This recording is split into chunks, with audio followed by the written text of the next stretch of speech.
Hi, I'm South Poem, and today I would like to talk to you more about everything that's been going on lately. By that, I don't mean everything that the media paints up. I don't also mean what you hear on a daily basis. I mean what's going on at the moment, what's going on in our insides, and what's going on in our environment.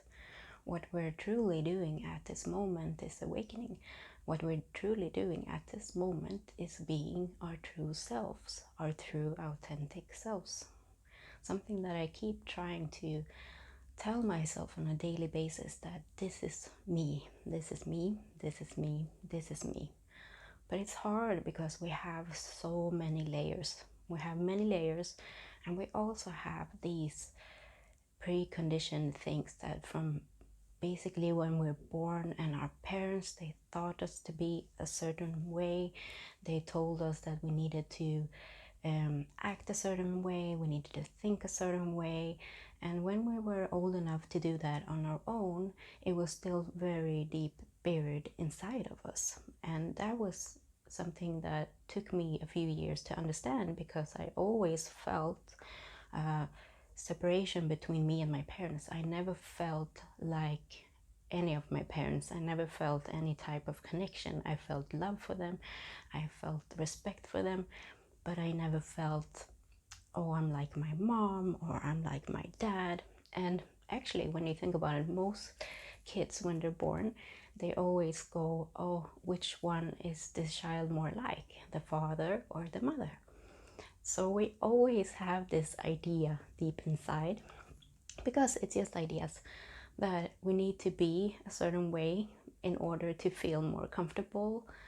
And it's so hard to be true to yourself as we get older, and as we feel that we need to do something differently in order to become ourselves. For me, it's been years of daily practice of speaking kindly to myself. It's also been these moments where I feel that I have these emotions that I can't really define, that I can't really say this is an emotion that I'm comfortable with, or that I feel that this emotion is an uncomfortable feeling, an uncomfortable emotion. So therefore, I start to think about what is me in this, because one part of me are my thoughts and everything I think. One part of me is my friends' perception of me and who they perceive I am. One part of me is another perception that my parents have, because we all adapt to other people. We all say different type of things, and it's not that we're keeping everyone in the dark or telling lies about us. It's just something that we do per automatics. So in order to combat that, we need to work on our inner selves. And it sounds so hard, and the only reason why it sounds hard is because we don't understand how to do it. We don't understand how to go deeply into the depths of ourselves and start to listen what is these patterns that we have from others, and what is me, what is truly me. So that's why I've talked before about going within and just sensing and trusting your gut and your gut feeling, because that is your biggest key into starting to realize what you really, really like and what you dislike. But the problem is that since we have this society where we also stereotype, and we also try to go with, if you look a certain way, you need to be a certain way. And also the idea of beauty. I've found it so fascinating. There's so many videos on YouTube about what we define as beauty, and I think it's so interesting. You should definitely check those videos out. Just Google it. And the thing is that in order to get to the part where we need to get to in order to change and become ourselves, really, not really change in that sense, but to shed off all of these patterns and everything that is creating this person that is not really us, then we need to understand. We need to understand that this is this, this is this, this is this, this is this, and this is me. And in order to get to me, I need to take away society's idea of me. I need to take away my friends' idea of me. I need to take away also my parents' idea of me. And also I need to take care of, or take away actually, the idea of me. Because like the thoughts that we have keep creating this idea that you need to be this way. And you start to think, but why? So question why.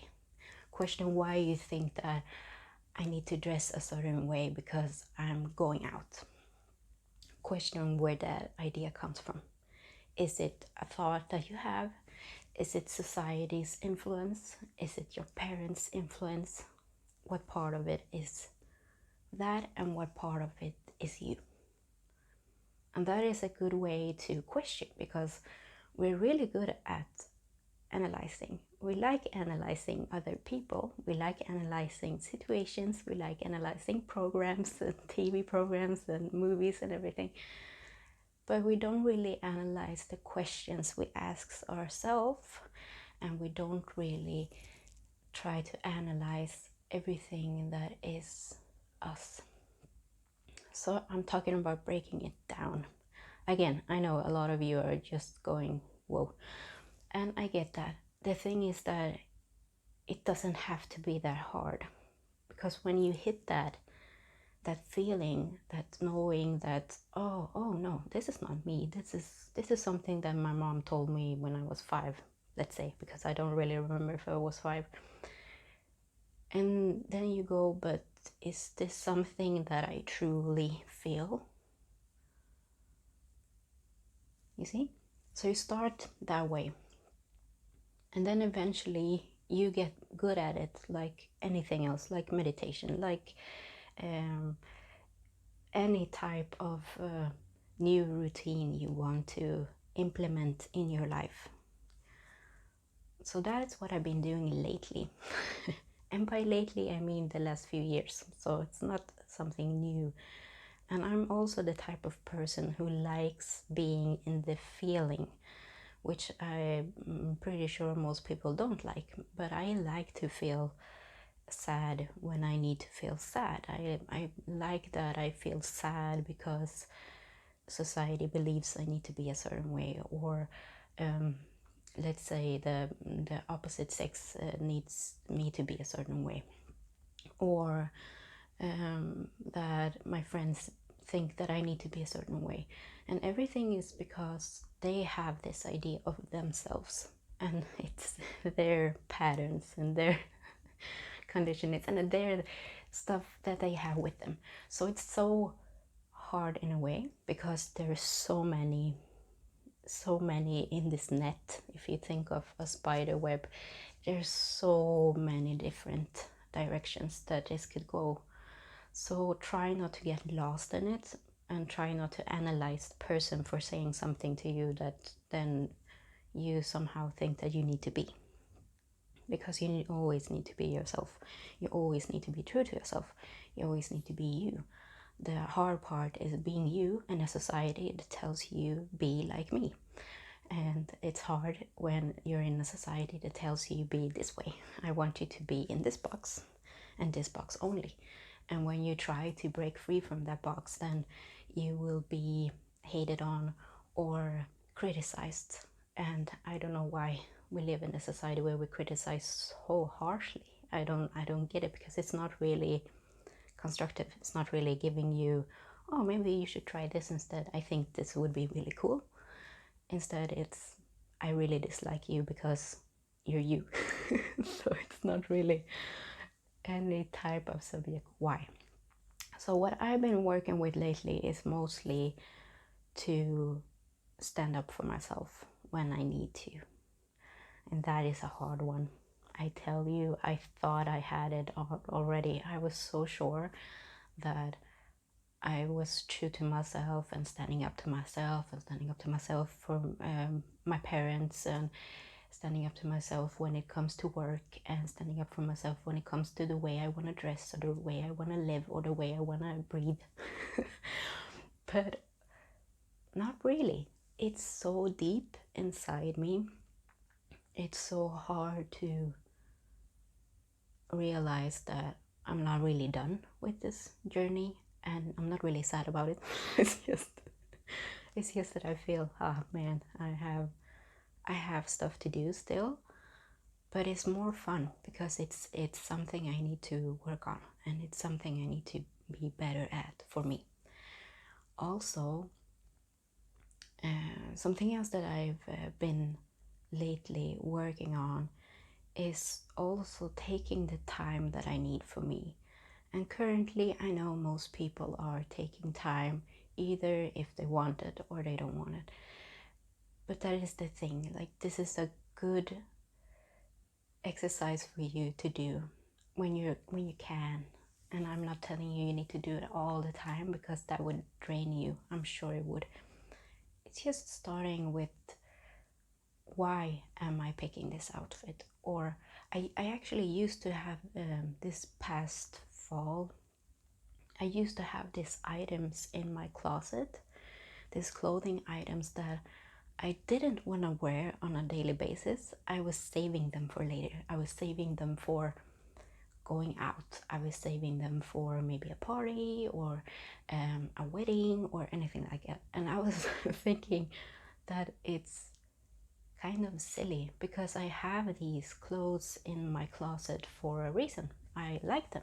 That's why I bought them. That's why I worked so I would be able to buy what I like and what I want to have in my closet. So when I eventually buy it, I can use it. So if it just sits in my closet, then I went, okay, why do I have this idea that I can't wear it? Because every time I went for it, I reached for it, in my mind I heard a sentence. I heard a sentence telling me, no, you shouldn't wear this now. And I started questioning that sentence in my brain, and I started to tell it, okay, but why? So that is a good start also. Start with why, everything why. It's like a kid when they're young and they're just realizing that they can ask questions, and they ask you, but why? So you have to do that, but with yourself and with your thoughts and with your ideas and with your patterns and with everything that comes in your way.